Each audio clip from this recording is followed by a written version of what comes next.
Never before offer national highway పై ఆకర్షణీయమైన commercial plots గజం కేవలం 5,999 రూపాయలకే. అమెరికా అధ్యక్షుడు భారత్ని ఎందుకు పదే పదే టార్గెట్ చేస్తారు? దీనికి సంబంధించి భౌగోళికమైనటువంటి అంశాలు మాత్రమే ముడిపడి ఉన్నాయా, లేదా అమెరికా భవిష్యత్తుని డిసైడ్ చేసేటువంటి అంశాలు కూడా ఉన్నాయా? దీనికి అమెరికా పత్రికలు, అంతర్జాతీయ మీడియా చెబుతున్నటువంటి కథనాలు ఏంటి? ప్రధానంగా భారతీయుల ప్రాబల్యం విస్తృతంగా అమెరికాలో పెరగడం అనేది అమెరికన్లకి ఇబ్బందికరంగా మారబోతుందనేటువంటి ప్రచారం కూడా జోరుగా సాగుతుంది. మరీ ముఖ్యంగా అమెరికాలో ఉన్నటువంటి బిలియన్ డాలర్ కంపెనీస్ని లీడ్ చేస్తున్నటువంటి భారతీయులు అత్యంత శక్తిమంతులుగా మారుతున్నారనేటువంటి ఆలోచనతోనే డొనాల్డ్ ట్రంప్ పదే పదే భారతీయులను టార్గెట్ చేస్తున్నారనేటువంటి విమర్శలు కూడా వస్తున్నాయి. అసలు ఈ అత్యంత శక్తిమంతుల జాబితాలో ఎవరున్నారు? అంత పవర్ఫుల్ పర్సన్స్ ఇండియా నుంచి ఎవరు వెళ్ళారు? ఒకసారి విశ్లేషించేటువంటి ప్రయత్నం చేద్దాం. అనేక అంతర్జాతీయ కథనాలు ఇచ్చినటువంటి డేటా ప్రకారం చూస్తే కనుక అమెరికాలో మోస్ట్ పవర్ఫుల్ పర్సనాలిటీస్గా మారుతున్న వాళ్ళ జాబితాలో ముందుగా సుందర్ పిచాయ్ కనిపిస్తున్నారు. ప్రస్తుతం Google CEO, Google and alphabet CEO అయిన 2004లో ఆ సంస్థలో జాయిన్ అయినా కానీ తర్వాత సిఇఓగా 2019లో ఛార్జ్ తీసుకున్నారు. అప్పటి నుంచి కూడా మోస్ట్ పవర్ఫుల్ పర్సన్గా మారారు. అలానే ఐఐటి కాన్పూర్లో చదివినటువంటి, ఖరగ్పూర్లో చదివినటువంటి సుందర్ పిచాయ్ గూగుల్లోనే అంచెలంచెలుగా ఎదిగారు. అలానే ఈ జాబితాలో మరొక వ్యక్తి కనిపిస్తున్నారు, సత్య నాదెళ్ల, మైక్రోసాఫ్ట్ సిఇఓ. మైక్రోసాఫ్ట్కి 2014 నుంచి ఆయన లీడ్ చేస్తున్నారు. 1992లో ఆయన మైక్రోసాఫ్ట్లోకి వచ్చారు, వివిధ హోదాల్లో పనిచేసి ఇప్పుడు మైక్రోసాఫ్ట్ని ఏఐ యుగంలో కూడా కాంపిటేటివ్ స్పిరిట్గా ముందు వరుసలో నిలబెట్టడంలో సక్సెస్ అయ్యారు. సత్యనాదెళ్ల పేరు కూడా ఇందులో కనిపిస్తుంది. ఇక మరొక వ్యక్తి నీల్ మోహన్, యూట్యూబ్ సిఇఓ. ఈయన యూట్యూబ్లో జాయిన్ అవడానికి ముందర గూగుల్లో వర్క్ చేశారు, అంటే గూగుల్ పేరెంట్ కంపెనీ, దానిలో వర్క్ చేశారు. సో అక్కడి నుంచి యూట్యూబ్కి షిఫ్ట్ అయ్యారు. ఇప్పుడు మోస్ట్ పవర్ఫుల్ పర్సనాలిటీస్లో ఈయన కూడా కనిపిస్తున్నారు. మిషిగాన్లో ఫ్లోరిడాలో పెరిగిన ఎడ్యుకేషన్ కంప్లీట్ చేశాడు. సో ఆ ఎక్స్పీరియన్సెస్తోనే గూగుల్లో ఆయన అంచెలంచెలుగా ఎదిగారు. ఇక మరొక వ్యక్తి అజయ్ బంగా గురించి చాలామందికి తెలుసు. వరల్డ్ బ్యాంక్ ప్రెసిడెంట్గా ఇప్పుడు వ్యవహరిస్తున్నారు. ఆయన మోస్ట్ పవర్ఫుల్ పర్సనాలిటీగా కనిపిస్తున్నారు అక్కడ. నెస్లే ఇండియా నుంచి రిప్రజెంట్ చేసిన, కెరియర్ స్టార్ట్ చేసినటువంటి వ్యక్తి. తర్వాత బ్యాచిలర్ ఆఫ్ ఆర్ట్స్, ఎకనామిక్స్ వీటిలో డిగ్రీ ఢిల్లీ యూనివర్సిటీలో చదువుకున్నటువంటి వ్యక్తి. సిటీ గ్రూప్ ఏషియా పసిఫిక్ కూడా సిఇఓగా వ్యవహరించినటువంటి వ్యక్తి. అలానే ఇందులో ఈ జాబితాలో మరొక వ్యక్తి నికేష్ అరోరా కనిపిస్తున్నారు, సిఇఓ పాలో ఆల్టో నెట్వర్క్స్.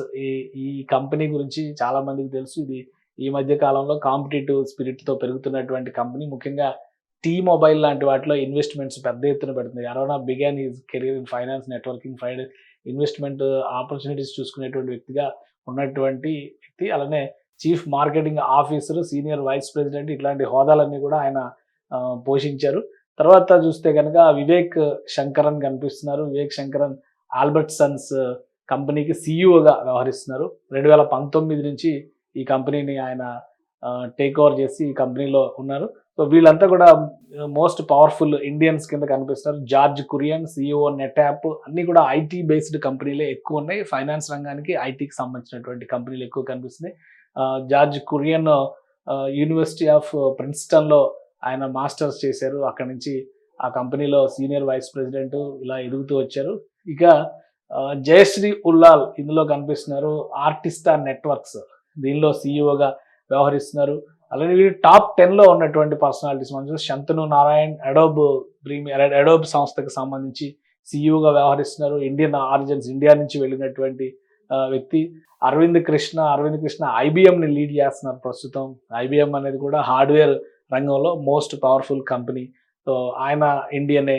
అలానే వసంత్ నరసింహన్ టాప్ 11లో ఉన్నాడు. నోవార్టిస్ని లీడ్ చేస్తున్నటువంటి వ్యక్తి. ఇక్కడ నుంచి చూస్తే కనుక ఇవి డిఫరెంట్ బిజినెసెస్లో మన వాళ్ళ ఇన్ఫ్లుయెన్స్ ఏంటి అని చెప్పడానికి కనిపిస్తుంది. ఇక Lakshman Narasimhan CEO of Starbucks, ఇది కూడా ఇండియన్ రన్ చేస్తున్నటువంటి కంపెనీగా మారిపోయింది ఇప్పుడు. Sanjay Mehrotra CEO of Micron technology.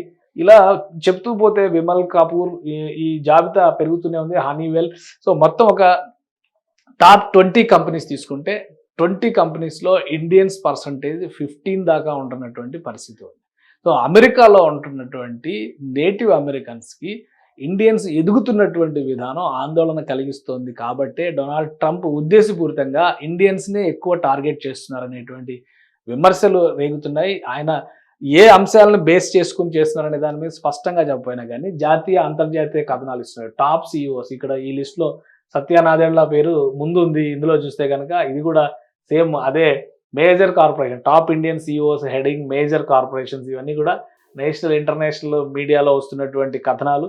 So వీటి సుందర్ పిచాయ్ ఒక దగ్గర పైన వాళ్ళు ఆయన, కింద ఈయన, తర్వాత వసంత నరసింహన్, సేమ్ పేర్లన్నీ కూడా Shantanu Narayen, Arvind Krishna, Leena Nair CEO Chanel, CEO privately held Chanel, global CEO of privately held Chanel, తర్వాత రేష్మా కెవల్మణి, ఇట్లా వరుసగా పోతే ఇండియన్స్ జాబితా అమెరికాలో ప్రతిష్టాత్మకమైన సంస్థలుగా చెబుతున్నటువంటి వాటిలో కూడా అనిరుద్ దేవగన్.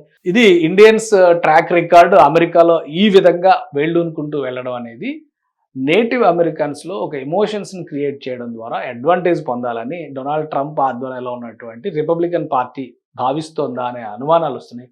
ఈ అంశాలకి తగ్గట్టుగానే 1 by 1 ఇండియా మీద పెరుగుతున్నటువంటి ఆంక్షలు, రకరకాల రీజన్స్, అటు చైనాతో జరుగుతున్నటువంటి వార్ బదులు ఇప్పుడు చైనాతో ఫ్రెండ్షిప్ చేయాల్సిన పరిస్థితి వచ్చింది అంటే అమెరికా అనుసరిస్తున్నటువంటి విధానాలే. ఇంకోవైపు నుంచి చూస్తే కనుక రష్యాని టార్గెట్ చేయడం కోసం ఇండియాని ట్రంప్ కార్డుగా వాడే ప్రయత్నం డొనాల్డ్ ట్రంప్ చేస్తున్నారనేటువంటి విమర్శలు వస్తున్నాయి. ఇండియన్స్ అమెరికాలో బలపడడం పైన సానుకూలత అని భారతీయులు భావిస్తూ ఉంటే, కానీ ఎవరు ఊహించిన విధంగా రెండో టర్మ్ అధికారంలోకి వచ్చిన తర్వాత డొనాల్డ్ ట్రంప్ ఇండియన్ ఆధిపత్యాన్ని, భారతీయుల ఆధిపత్యాన్ని దెబ్బకొట్టడమే లక్ష్యంగా పనిచేస్తున్నారనేటువంటి విమర్శలు కూడా వస్తున్నాయి. సో ఈ టారిఫ్ వార్ ఎంతవరకు వెళ్తుంది? ఆల్రెడీ 25% భారతీయ ఎగుమతుల పైన ట్యాక్స్ వేసినటువంటి ట్రంప్ ప్రభుత్వం మరో 25% కూడా ఆల్రెడీ ఆగస్టు 28 నుంచి ఇంప్లిమెంట్ చేయడానికి రెడీ అవుతుంది. ఇది ఇక్కడితో ఆగుతుందా లేదా మరింత ముదురుతుందా అనేది వేచి చూడాలి. సుమన్ టీవీలో మీ పర్సనల్ అండ్ బిజినెస్ ప్రమోషన్స్ కోసం కింది నెంబర్కి కాంటాక్ట్ చేయండి.